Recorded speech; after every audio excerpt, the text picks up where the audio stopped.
Hey, I'm Bill Fanter, founder of Options Action, and you're watching the weekly watch list. If you'd like to get access to this content before it goes live on YouTube, just hit the first link in the description to sign up for our free weekly emails. All right, let's jump right in.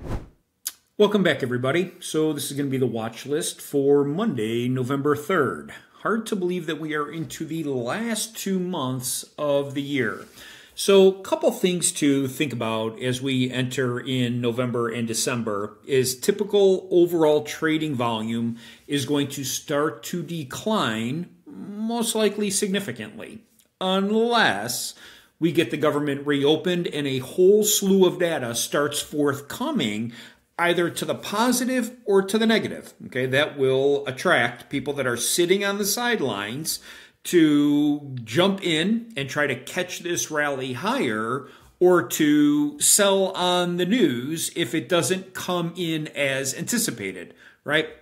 So a lot of fund managers, hedge fund managers, so on and so forth, they already know what they're up on a year-to-date basis. And if they're up a fairly decent amount, they're not going to want to risk that performance before year end. So we'll see if we get a chase higher, but just looking at the overall market, with us having a lot of tech news behind us from last week, the market did okay, but in general, it kind of sold off on the news, right? Buy the rumor, sell the news. So some things that we want to watch for next week is we'll see if we get the PMI and ISM manufacturing that's supposed to come out for October. That will be Monday morning, 9:45 and 10 o'clock, so we'll keep an eye on that. We do have quite a bit of Fed governors talking, which I never like to hear because you never know what they're going to say or how the media is going to press them with future rate cuts. Now, last week, Jerome Powell said that the December rate cut is not a slam dunk, right? They don't have any more data to go on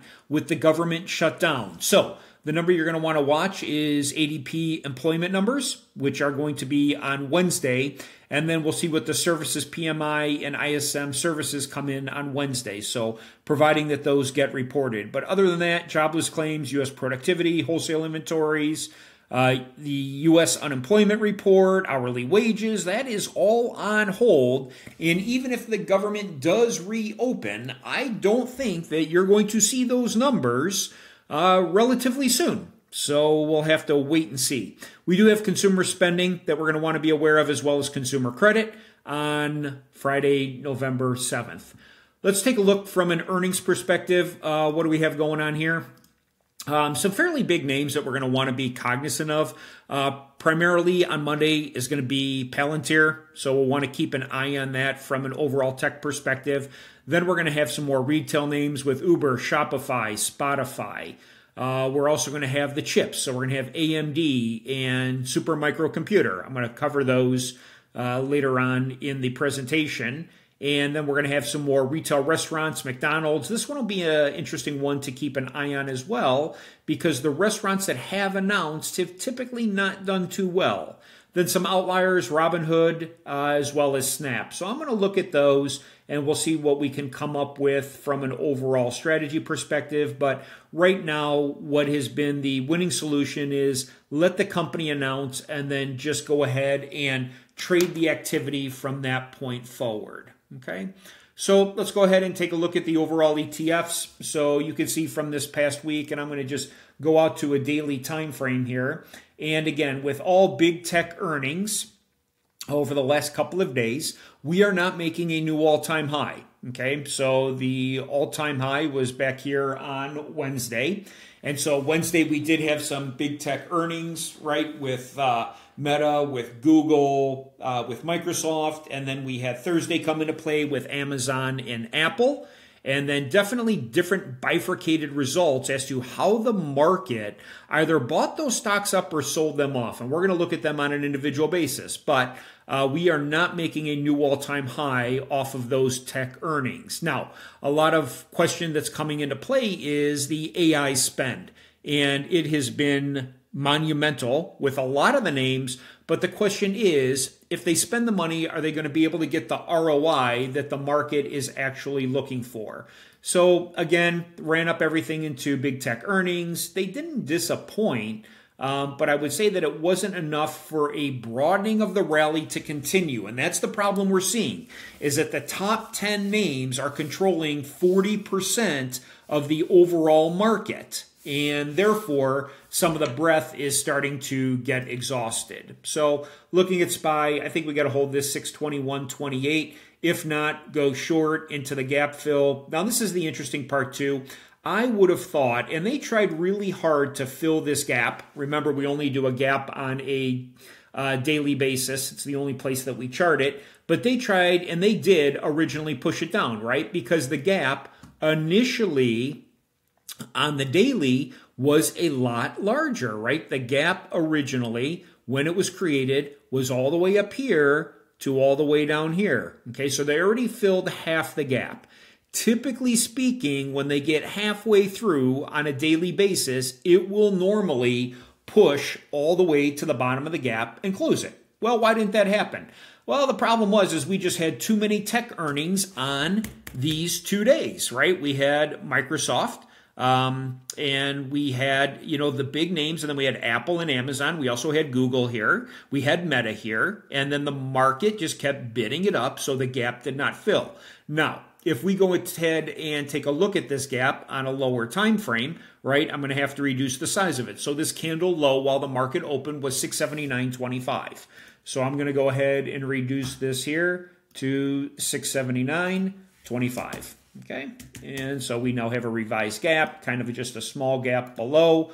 Nothing that I think is going to act like a huge magnet because the gap is only about 75 basis points. We do have another larger gap down below that we're going to want to keep an eye on to see, do they eventually come to fill this if we have weakening market data. So keeping this on a higher time frame, you kind of see how we bounced off the pre-market pretty much low here. And this is what has been holding, and then we get below it, and then we continually keep pushing higher. So when you're doing your charting, right, I'm looking at this on a couple time frames. I am looking at it on a daily. I'm looking at it on a 4-hour, and I'm looking at it on a 1 hour. But when we do look at the overall supply and demand, and this has been something that I've been, paying even closer attention to with extended trading hours versus real, or regular. So when you watch me trade live, I've been using the regular, okay? Because the extended, all-time highs is not enough volume to pretty much support. So some of you might be asking, well, where did this 681.28 come from? And, right here, this candle body low, this candle body high, and we're pretty darn close to the wick. So I know there's a fair amount of liquidity.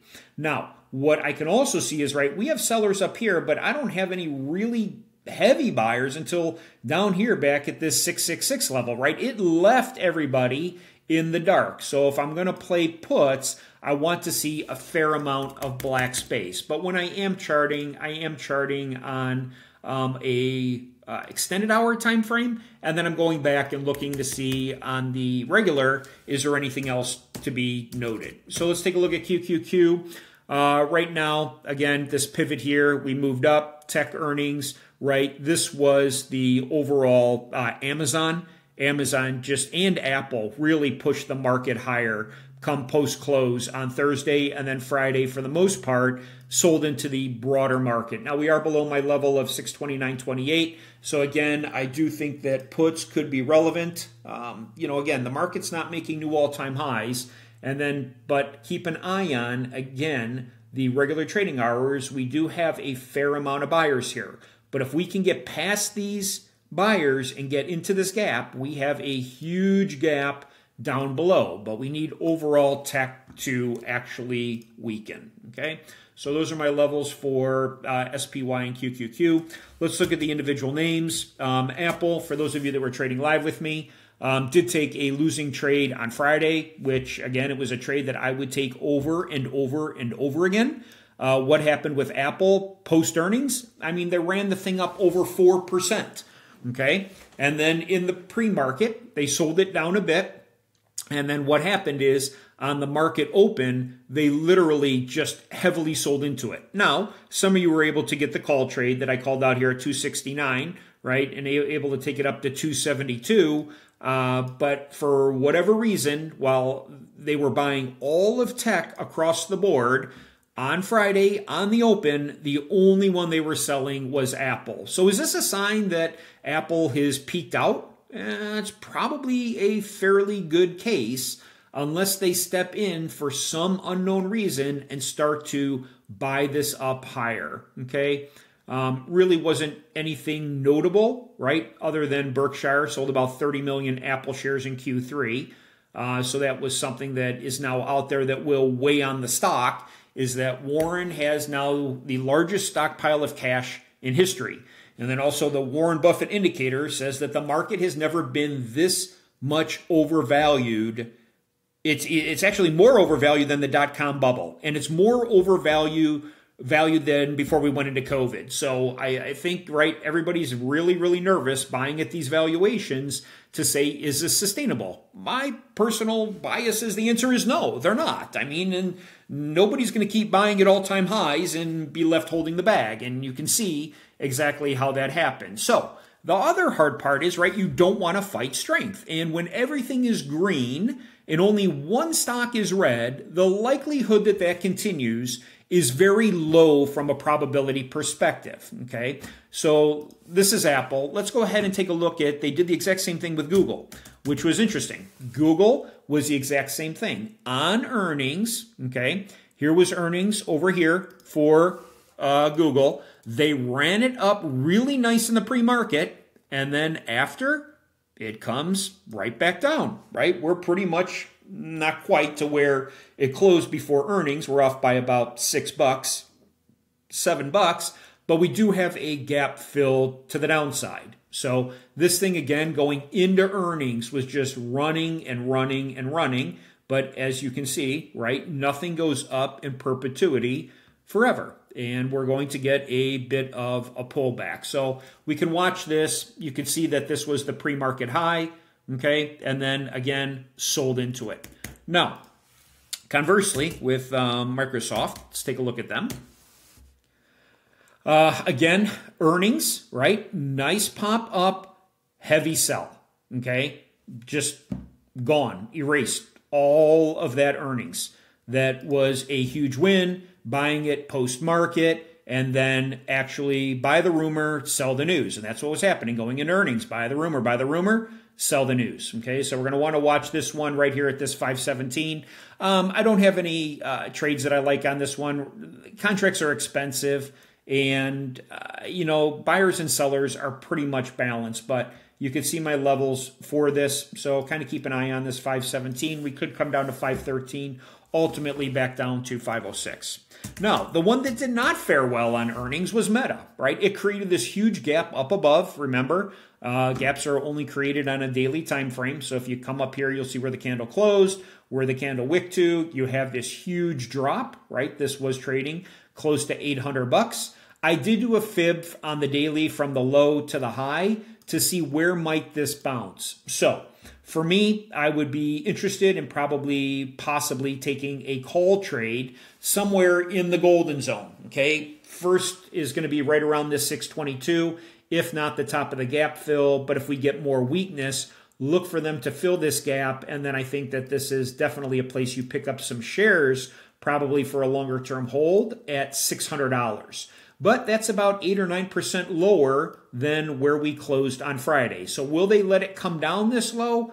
Time will tell. And then if you were to look at this on an overall RSI perspective, it is trading at one of the lower valuations that Meta has ever traded at. And what spooked it was the amount of spend that Zuckerberg said they are going to leverage on AI come 2026, 2027. And the street did not like that because they can't see that the spend is going to translate into revenue. Okay, let's go ahead and take a look at Tesla. Tesla's been kind of an anomaly as well. Back here above this 450 level, a lot of chop. Again, for me, wait for it to pull down and close this gap here for it to ultimately run higher. You can trade this on a daily basis. It's been kind of a little less predictable to some extent. because when the market is ripping higher, Tesla's selling off, and when the market's coming down, Tesla's going up. So it has definitely been a bit of an anomaly here, but we do have solid price levels to trade off of. So keep an eye on these, right? 444, good bounce level. Right down here, we tested this twice, 439. But for me, I'd like to see this come back down to 400, which is a good 10% lower than where it's trading as of right now. And again, after earnings, so what do? You know, they sold it off, and then all of a sudden, just buying it right back up. So we are clearly, you know, bifurcated from an overall investor approach on this one.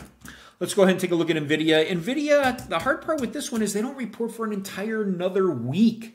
But I do have a good price level on this one, pretty much being 200. It pushed all the way up to 212. We came back down to 202. So it's down about 5% from its all-time highs. I think if we break this 202, you could see some more weakness back down to 195 and back down to 188. I wouldn't anticipate that because I think, again, same thing, right? Buy the rumor, sell the news. Jensen Huang has been very visible and vocal in the investment community, touting the CHIPS Act, its relationship now with Palantir, its investment in, drawing a blank, cell phone company. You guys will be able to name it right before I do. And then OpenAI partnerships, so on and so forth. So again, would not necessarily like puts on this unless we get an overall weakening market below 200. And you can see here that we really don't have any buyers below that 200 level. So use your supply and demand indicator for confirmation. Nokia, that's the name I was looking for. I knew it would come to me. Same thing with AMD. We are buyers and sellers, pretty much fairly balanced, so I don't like anything. I do like puts up here at 260, calls down here at 253. I know it's a wide range, and you could drop an interim level in here and just kind of trade off the fibs, right? If you wanted to, that's probably my best recommendation. If you were just to do, even from Friday, right, take a pivot high to the pivot low, and you could actually see what the market did, rejected right in the golden zone. So see if it can hold that or reclaim it to keep moving higher. If not, I think that we'll get a pullback to 253, and you could definitely look for a bounce there. Let's take a look at Intel, and then I'm going to look at one more chip maker. So we have a nice gap up here. Interestingly, the market pushed right to the bottom of the gap. And again, this was on the daily charts, and then it sold off. So we are now back in a downtrend. Bounce area right here, 39.35. So keep this one on your radar as well. Again, if we get good momentum, but we drop below 39.35, then definitely, again, use the supply and demand indicator to your advantage and buy your puts. Okay, we don't have any buyers sitting below that level. SMCI is going to be announcing earnings this week. This one I have a decent trend line on that I would keep your eye on, okay? And that we need to kind of break above this. So you'll see that we're coming into this wedge here. This is, again, on a 4-hour extended. You can see the price levels where we are holding this $50.20 throughout the week. Okay, let me just make that a little bit better. Bounce here, bounce here, bounce here. If we can break above this, 62.36, or at least back to the top of the trend, right? Where we initially started to break down, 59.01. So keep this on your radar. I think this could be a good one. Again, going into earnings, if chips still have some momentum, but don't do anything until you break out, retest, and actually see if we could go higher. Or at least that's my overall advice. Palantir is going to announce Monday. This one I have nothing on, right? This is a hard one. It's at all-time highs. You just be gambling to say, well, I'm going to take calls, and you'd be gambling to say I'm going to take puts because we just don't know how this is going to move. Now, mind you, again, the partnership with NVIDIA is what gave this a catalyst to get above $200. So probably, I'd say, don't fight the trend. Let it announce earnings Monday after the market close, and then let's look at it on Tuesday. Okay. Another one that reported last week that I called out, that I took a couple bounce trades on, was PayPal. PayPal, again, same exact thing, guys, right? Earnings, insane growth, 15%. Then what do they do over the next 2 days? Sold it all off, right? Just they beat earnings. They have a deal with OpenAI to be one of the payment provider gateways. They did better than expected. Currency headwinds are what the market didn't like. But 67.92, if we pull back to this for some weakness, I think you could go long. If we get below 66.50, then definitely consider some puts. But this did not behave well off of earnings. So this one is kind of overall concerning. DraftKings, I'm going to call this one out. I do have an equity position in this one. Way worse than what I have expected. I'm down, I think, 12%. But obviously, I'm going to hold through earnings, right? This stock was just at 50 bucks, okay, back here on September 25th. And then the predictions market and companies that are getting into the predictions business is what fueled this sell-off. I mean, look at this volume where everybody just got scared. I wish that earnings would have been 2 weeks earlier. It's not, because we probably could have held 32. But I am long on this. I know Kathy Wood also took a big position on DraftKings. So we'll see what's going to happen with the overall, again, World Series, right? There was a ton of betting that probably happened. And will that be a pull-through for revenue and utilization? So again, this one, I might even add a little bit more equity. I'm not worried about it longer term, right? If we take a look at this on a daily time frame basis, clearly, we're holding a solid level here. If we get below this, then I would exit. But you can see even up here at the top, let me go ahead and flag these just so we have these. And this is a great example, guys, of a head and shoulders, right? Left shoulder, head, right shoulder, and then we had the sell down. But again, this was after COVID, and this is when COVID occurred, right? So this is when everybody was sitting home, betting and gambling. But we're in a pretty well-defined channel here between 30 and 50 bucks. So again, we were at 50 bucks in March, sold down all the way to where we're at now in August, moved all the way back here up in February 25. We came back down in April, then we moved back up, right? So my bias is going to be to the upside and not to the downside. So keep an eye on DraftKings.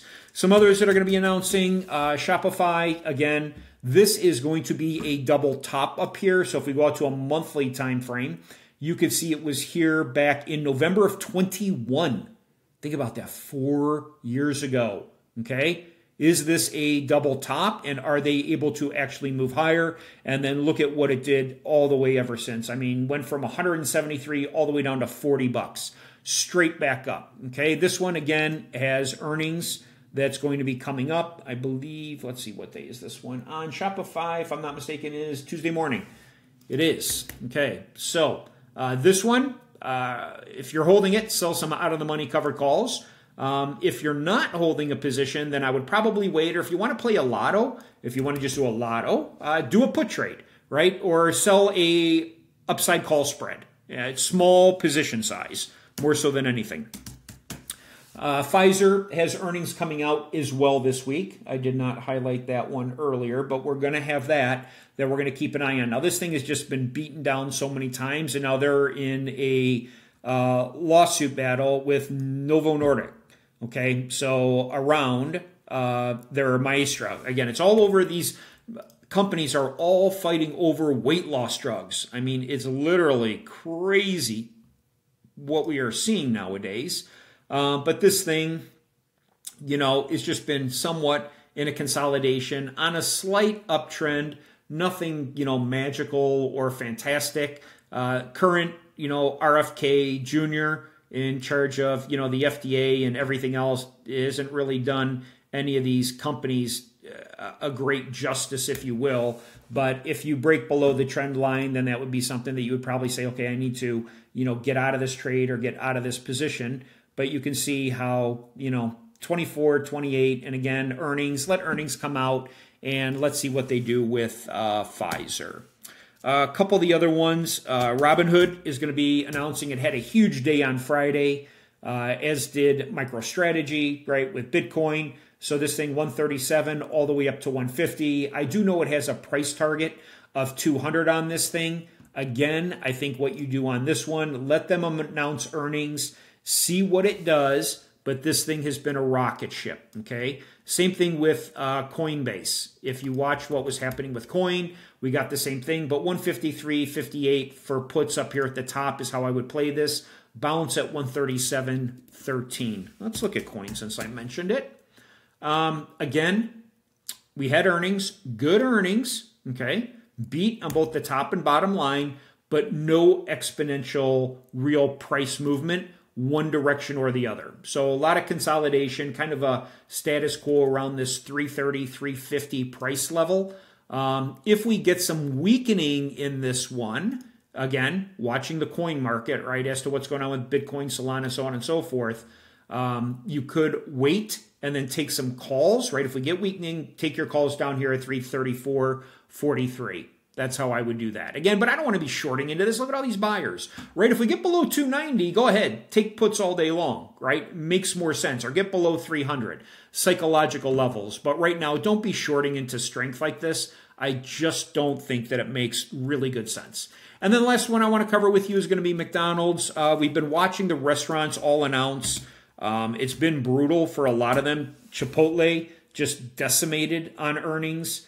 Same thing with a lot of the restaurant companies. People are just saying, these cost of food is just insane. I can't eat out. I'm going to eat at home more often.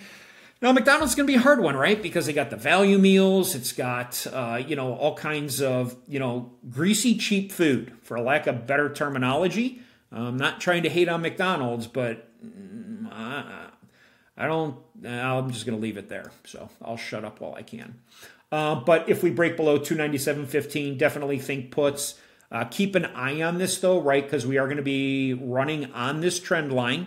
Okay, so I'm going to take it from here and we're going to pick it up right here. Okay, so we kind of need to break the level, I would say, and break the trend. Again, they do have earnings coming out. So this one, I might take a put vertical spread. And if I do that, I will go ahead and alert that in my channel.